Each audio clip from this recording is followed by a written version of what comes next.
Hello friends, welcome to my channel inspiring group of Udaan. और आज हम कर रहे हैं साइंस का चैप्टर 2 न्यूट्रिशन इन एनिमल्स।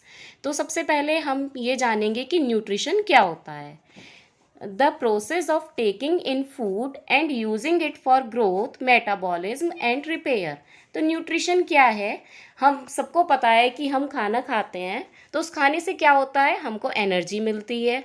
ठीक है। और सिर्फ एनर्जी ही नहीं मिलती है, उससे हमारी ग्रोथ भी होती है, हमारा इम्यून सिस्टम भी स्ट्रांग होता है। और कई बार जब हमें चोट लग जाती है तो हमारे इंटरनल ऑर्गन्स में भी हो जाता है, कई बार हमें चोट लग जाती है और एक्सटर्नल में भी। तो क्या होता है, जो हम फूड लेते हैं उससे जो हमें न्यूट्रिशन मिलते हैं वो उसकी भी रिपेयर करता है। अब हम आते हैं एनिमल्स पर कि एनिमल्स अपना फूड कैसे लेते हैं। तो कुछ एनिमल्स होते हैं जो प्लांट्स खाते हैं, कुछ होते हैं जो अदर एनिमल्स को खाते हैं, और कुछ एनिमल्स ऐसे भी होते हैं जो प्लांट्स भी खाते हैं और अदर एनिमल्स को भी खाते हैं। तो इसके कुछ एग्जांपल्स हैं, जैसे कि बीज होती है, वो क्या करती है, वो अपने खाने को सक करती है। ठीक है।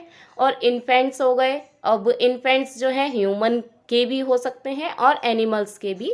कुछ एनिमल्स ऐसे होते हैं जिनके छोटे बच्चे जो हैं वो फीड करते हैं मदर मिल्क को।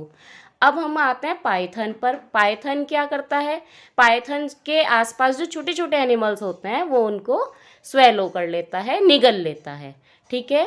तो ये तो हो गया हमारा न्यूट्रिशन। अब हम आगे पढ़ेंगे डाइजेस्टिव सिस्टम के बारे में। अब नेक्स्ट आता है हमारा स्टेप्स ऑफ डाइजेस्टिव सिस्टम। तो जो फूड हम खाते हैं वो हमारा 5 स्टेप्स में डाइजेस्ट होता है। तो ये 5 स्टेप्स कौन से होते हैं? ये होते हैं इंजेशन, डाइजेशन, एब्जॉर्प्शन, एसिमिलेशन और इजेशन।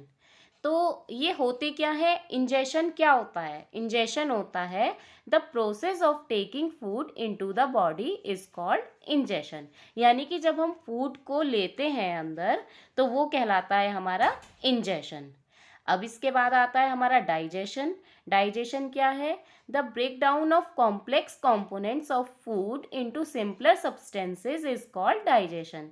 यानी कि जो हमारा हम फूड खाते हैं उसके जो कॉम्प्लेक्स कंपोनेंट्स होते हैं उनको सिंपलर सब्सटेंस में चेंज करना, ब्रेक डाउन करना डाइजेशन कहलाता है। ठीक है। इसके बाद आता है हमारा एब्जॉर्प्शन। तो जो हमारा डाइजेस्टेड फूड होता है वो हमारा ब्लड वेसल्स में के थ्रू पास हो जाता है इंटेस्टाइन में। ठीक है। और ये प्रोसेस कहलाती है हमारी एब्जॉर्प्शन। ठीक है। इसके बाद आता है हमारा एसिमिलेशन। तो एसिमिलेशन क्या है? तो एब्जॉर्ब्ड सब्सटेंसेस जो होते हैं हमारे, वो ब्लड वेसल्स के थ्रू जो है हमारे बॉडी के डिफरेंट डिफरेंट ऑर्गन्स में ट्रांसपोर्ट हो जाते हैं। तो ये प्रोसेस हमारी कहलाती है एसिमिलेशन। और लास्ट में आता है हमारा इजेशन। तो इजेशन क्या है? इजेशन है रिमूव वेस्ट फ्रॉम बॉडी। यानी कि जो भी हमारा वेस्ट बचता है उसको हम बॉडी से रिमूव करना, तो ये हमारा कहलाता है इजेशन। नेक्स्ट टॉपिक है हमारा डाइजेशन इन ह्यूमंस। तो जो फूड हम खाते हैं वो हमारा किस तरीके से डाइजेस्ट होता है, उसमें हमारे कौन कौन से ऑर्गन्स हेल्प करते हैं, हम इस सब के बारे में जानेंगे। तो जो हम फूड खाते हैं ये हमारा जो डाइजेस्ट होता है इसके लिए हमारा एक सर्टेन पाथ होता है। तो वो मैं आपको बताती हूँ। जब हम फूड लेते हैं तो सबसे पहले हम माउथ से लेते हैं, यानी कि हमारा जो डाइजेशन है उसकी शुरुआत हमारे माउथ से होती है। माउथ को हम बकल कैविटी भी कहते हैं। जो फूड हम लेते हैं उसे हमारे टीथ प्रॉपरली च्यू कर लेते हैं और उसको क्या करते हैं, स्मॉल पीसेस में ब्रेक डाउन कर देते हैं। टीथ के बारे में मैं आपको आगे बताऊंगी, क्योंकि उसके बारे में मैं आपको पूरा डिटेल में बताऊंगी। ठीक है। इसके बाद क्या होता है, जो हमारा च्यूब फूड होता है तो उसमें सलाइवरी ग्लैंड्स जो होते हैं वो सलाइवा प्रोड्यूस करते हैं और वो उस फूड के साथ मिक्स कर देती है उसे। कौन? हमारी टंग। हमारी टंग जो है, जो हम फूड चबाते हैं उसके साथ हमारे सलाइवा को मिक्स कर देती है और फिर जो है उसे स्वेलो करने में भी टंग हमारी हेल्प करती है। अब ये जो फूड है जिसे हमने चबा लिया, जिसमें सलाइवा मिक्स हो गया, ये कहाँ जाता है? ये फूड स्वेलो करके हमारे फूड पाइप में चला जाता है। तो इसके बाद आता है हमारा फूड पाइप। फूड पाइप को हम एसोफेगस भी बोलते हैं। ठीक है, तो फूड पाइप जो है हमारे स्वेलो फूड को नेक और चेस्ट के थ्रू होता हुआ स्टमक में भेज देता है। ठीक है, हमारा जो फूड पाइप है उसमें जो हमारा फूड जाता है वो नेक और चेस्ट के थ्रू होता हुआ हमारे स्टमक में चला जाता है। तो अब इसके बाद आता है हमारा स्टमक। स्टमक क्या है? स्टमक एक जे शेप्ड बैग के जैसा स्ट्रक्चर है। ठीक है, और ये जो है फूड पाइप से फूड रिसीव करता है। ये एक एंड पर फूड पाइप से जुड़ा हुआ होता है और दूसरे एंड पर स्मॉल इंटेस्टाइन से जुड़ा रहता है। ठीक है, हमारे स्टमक में क्या होता है? म्यूकस होता है, हाइड्रोक्लोरिक एसिड होता है, डाइजेस्टिव जूसेस होता है, ये हमारे स्टमक में बनते हैं। ठीक है, ये एसिड क्या करते हैं? ये एसिड जब हम खाना खाते हैं ना तो हमारे खाने के साथ साथ उसमें कुछ कुछ बैक्टीरिया भी चले जाते हैं। तो जो हमारे स्टमक में ये एसिड होता है तो ये उन बैक्टीरिया को किल कर देता है।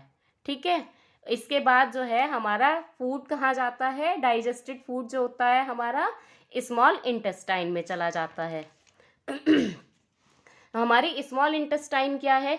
ये जो है एक हाईली कॉइल्ड, मतलब बहुत ही फ्लेक्सिबल होती है। जैसे कि आप स्ट्रक्चर में देख सकते हो ना कि मुड़ी तुड़ी है तो फ्लेक्सिबल है, तभी तो मुड़ जा रही है। अगर फ्लेक्सिबल नहीं होगी तो नहीं मुड़ सकती है। ठीक है, तो ये बहुत ही फ्लेक्सिबल होती है और लगभग 7.5 मीटर 7.5 मीटर लॉन्ग होती है। स्मॉल इंटेस्टाइन में जो है जूस सीक्रेट होता है, यानी कि बनता है, और ये लीवर और पैनक्रियास से जूसेस को रिसीव भी करती है। अब लिवर क्या है हमारा? लिवर जो है हमारा रेडिश ब्राउन कलर की एक ग्लैंड होती है और ये हमारे एब्डोमेन में राइट साइड में ऊपर की तरफ सिचुएटेड होती है। ठीक है, लिवर हमारी बॉडी की लार्जेस्ट ग्लैंड है। लिवर में हमारे जो हैं बाइल जूसेस बनते हैं। बाइल जूस को ये प्रोड्यूस करती है जो कि हमारे गॉल ब्लैडर में स्टोर रहते हैं। ठीक है, ये जो बाइल जूसेस होते हैं ये डाइजेशन में बहुत ही इंपॉर्टेंट रोल प्ले करते हैं। अब हमारा जो है एक आता है पैनक्रियाज। पैनक्रियाज क्या है? ये क्रीम कलर की ग्लैंड है जो स्टमक के जस्ट नीचे की तरफ होती है और इसमें पैनक्रिएटिक जूस होते हैं जिसमें जो कि कार्बोहाइड्रेट, फैट और प्रोटीन के साथ एक्ट करते हैं। ठीक है, और उनको सिंपलर फॉर्म में चेंज कर देते हैं। अब जो डाइजेस्टेड फूड होता है ये स्मॉल इंटेस्टाइन के लोअर पार्ट में पहुंच जाता है, जहां जो उसके इंटेस्टाइन में जो जूस होते हैं ना वो डाइजेशन को कंप्लीट करते हैं। मतलब ये कार्बोहाइड्रेट को सिंपल शुगर में ब्रेक कर देते हैं और उसको ग्लूकोज बोलते हैं। जो सिंपल शुगर होती है हम उसको ग्लूकोज भी बोलते हैं, और फैट को फैटी एसिड में ब्रेक कर देते हैं और प्रोटीन को अमीनो एसिड में। हमारी स्मॉल इंटेस्टाइन में फिंगर के जैसी बहुत सारी स्ट्रक्चर होती हैं जिनको हम विली बोलते हैं। ये विली क्या करती हैं? ये विली हमारे डाइजेस्टेड फूड को एब्जॉर्ब कर लेती हैं और उसको ब्लड वेसल्स के थ्रू पूरी बॉडी में मीन्स डिफरेंट ऑर्गन्स में पहुंचाती हैं। अब जो हमारा अनडाइजेस्टेड फूड बचता है वो क्या होता है? वो हमारा लार्ज इंटेस्टाइन में चला जाता है। तो अब आते हैं हम लार्ज इंटेस्टाइन पर। लार्ज इंटेस्टाइन क्या है?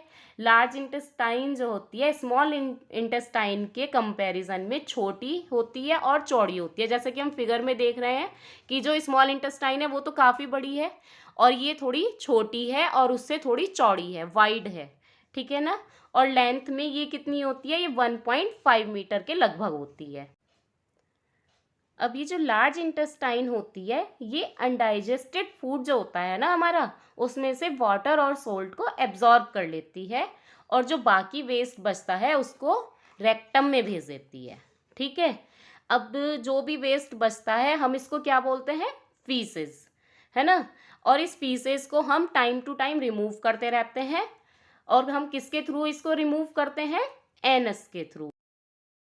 तो ये हो गया हमारा डाइजेशन इन ह्यूमन बॉडी।